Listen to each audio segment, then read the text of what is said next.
Welcome to the Two Blokes Chatting radio show on 94.7 The Pulse.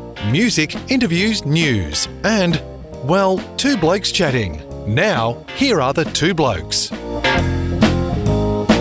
We are now turning our attention to our telephone guest, a man who came from Ballarat originally, only played for Victoria 11 times, represented Australia in 1968, top 10 Brownlow finish in 1958, club leading goal kicker at Essendon, 193 games with Essendon between 57 and 67, two-time premiership player in 62 and 65, three-time club best and fairest, playing coach at West Torrens in the Sandful, Essendon coach in 1971, assistant coach at Footscray from 72 to 76, and one of the 25 selected champions of Essendon. His name's John Birt, and sadly that's all we've got time for. Welcome, John. Thanks very much, boys. Good to have you aboard, John. Now, we're having what could be deemed as a sad hour, but it's not necessarily. It's about honouring greats of Australian rules football, and you're certainly one of those. And these two people you were, I guess, were a little bit close to. Bill Stephen, involved in the Fitzroy Footy Club, would have coached against you many times. I think your careers didn't overlap on the field, but he definitely would have coached against you many times. But one of the all-time greats of the Fitzroy Footy Club, which was everyone's second favourite team. Exactly, and for a lot of people during those 90s, the sad times, they were everybody's number one team. Well, they were never my second team, John. I am wearing my 1964 styled Fitzroy jumper as we speak. Which signed by a bloke called Kevin Murray. I don't know whether you're familiar with his work. I remember him, and I had the great honour of driving him back to his house near Shepparton last November. Wow. He was honoured by the Premiership Players Club as being a legend, and his face went on a postage stamp. And he came down for the evening, and he was just so gracious. A lovely man. Yeah, an absolute ripper. And we thought Neil, I'm going to allow Neil to talk about his club's history, but along with Hayden Bunton, Kevin Murray, Bill Stephen was probably the man that sat in the top three of contributors to the great Fitzroy Football Club that we all loved and remembered. He was a wonderful man, and he contributed a great deal to the Essendon Football Club, because when he took over as coach, he took over from Tuddy. And when he took over as coach, he introduced some of the great players that Kevin Sheedy had to coach, like the Maddens and the Danhers and those fellas.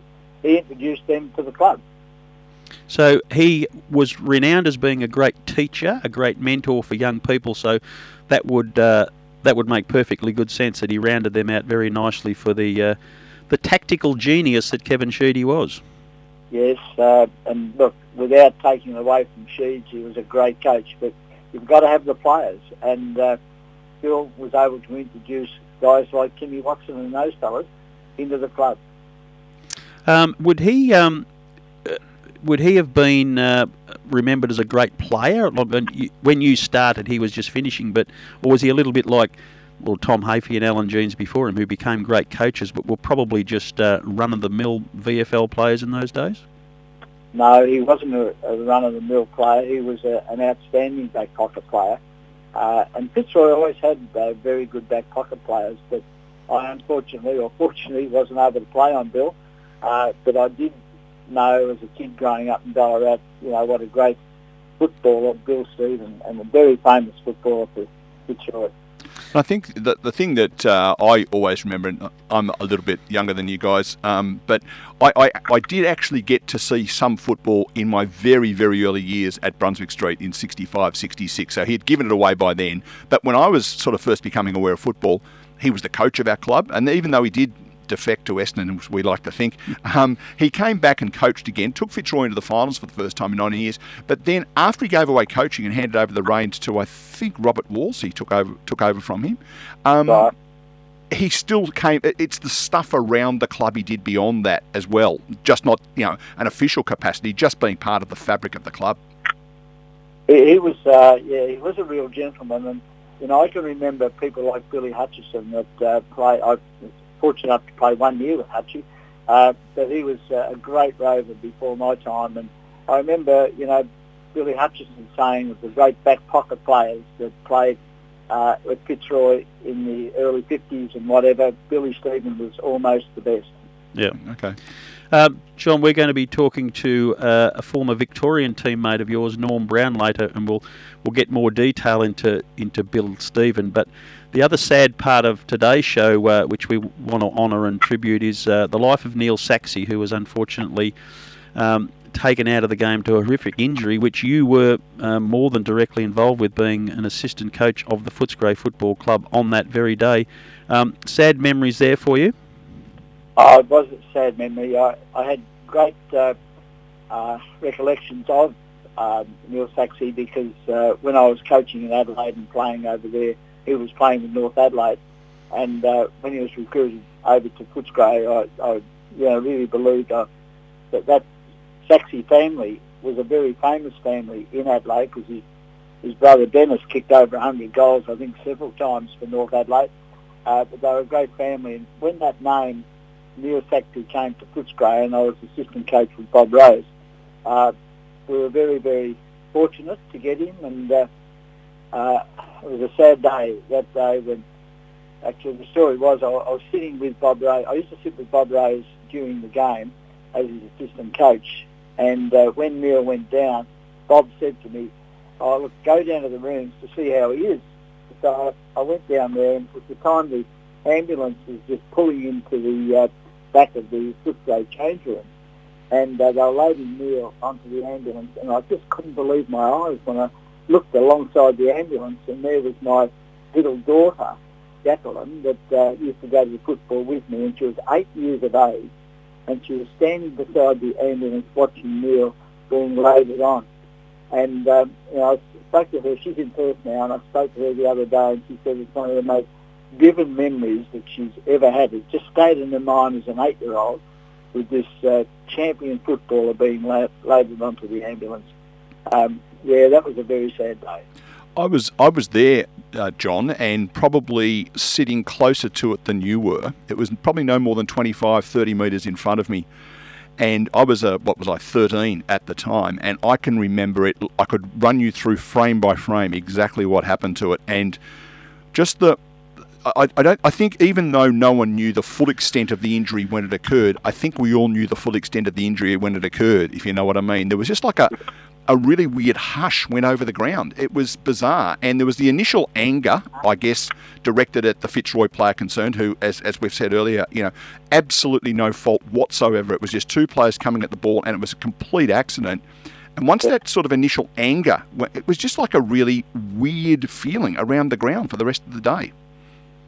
It was a very simple thing. You see some of the clashes in football. I saw them last night, and you see them on telly all the time, and they're very much more ferocious than that particular incident was. It just shows you how simply things can happen in a very, very serious way. And double trouble for the Footscray Footy Club that year, because I didn't realise the close connection, but you've mentioned the name of Bob Rose, and of course his son, who was a very good footballer and played state cricket for Victoria, tragically became quadriplegic himself that same year. I didn't realise it was. So Bobby Rose must have had a terrible, tough personal time. Oh, look, and he became a tremendous person. Well, he was a tremendous person, Bob Rose, but, when Robert went down and was injured, Bob looked after him all those years, and I can recall working at Collingwood when Bob was on the board, and he used to bring Robert to the football every week, and just watching him take Robert out of the car and put him in his chair and then wheel him into the ground. And it was a very sad time for the Rose family. But that was a pretty ordinary year because not only did Robert go down that year, but Footscray had a very, very promising player in Stephen Boyle, a half-forward flanker. And Stephen Boyle had kicked 4 goals in his first game from the half-forward flank. And he went down in that. I'm sure it was that year or very close. He lost an eye playing in a game at Footscray, and he came back the following year with one eye and played a few games. But he was a very, very promising player. And Bob had lost out of that team. He lost Saxey, Robert Rose, and Stephen Boyle. It was a very sad time at Footscray in those years. So, Just reflecting on Neil Saxey, we obviously know of the incident, and sadly he's been remembered for that, and the sad passing this week. It was his second game, as I remember, so he's halfway through his second game. What sort of footballer was he? I mean, he was obviously a superstar because he was in the newspapers that he was arriving, but we saw him play VFL football for a game and a half. What sort of position did he play? What was so special about him? Well, I was reading recently an article about Neil, and he started off as a full forward at North Adelaide and won the goal kicking for North Adelaide on several times. He was coached by Mike Patterson, and they won premierships at North Adelaide under Mike, and he was a very, very promising forward. And then for some reason he was shifted to the back line when he was still at North Adelaide, and when he came to Footscray he came as a half-back.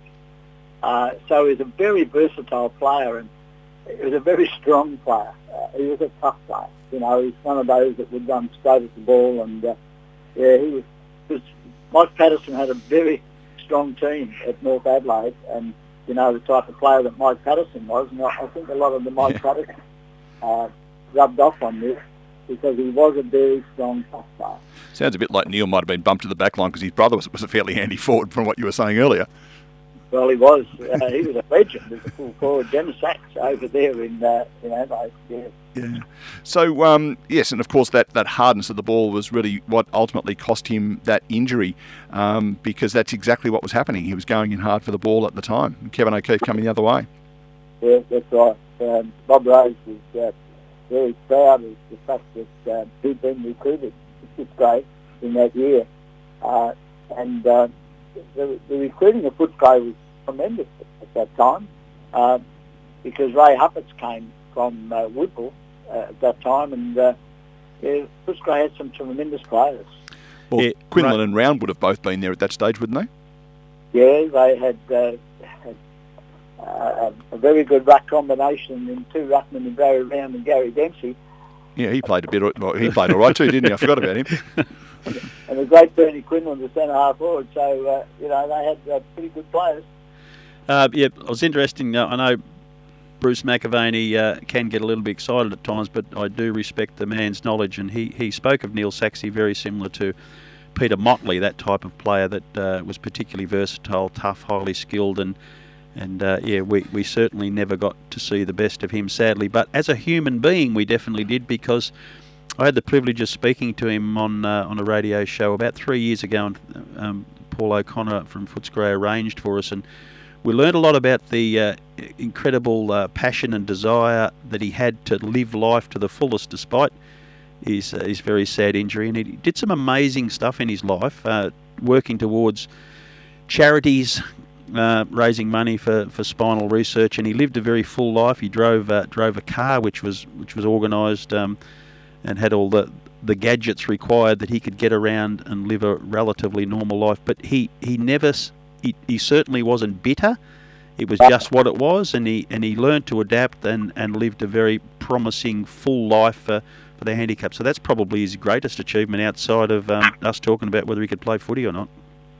That's true, and I read a little article about him recently, and he was saying that his life wasn't altogether happy. Naturally, it wouldn't have been because of the tremendous injury he had. He said his life wasn't altogether happy, but he wanted to help others. And I thought, well, what a tremendous man.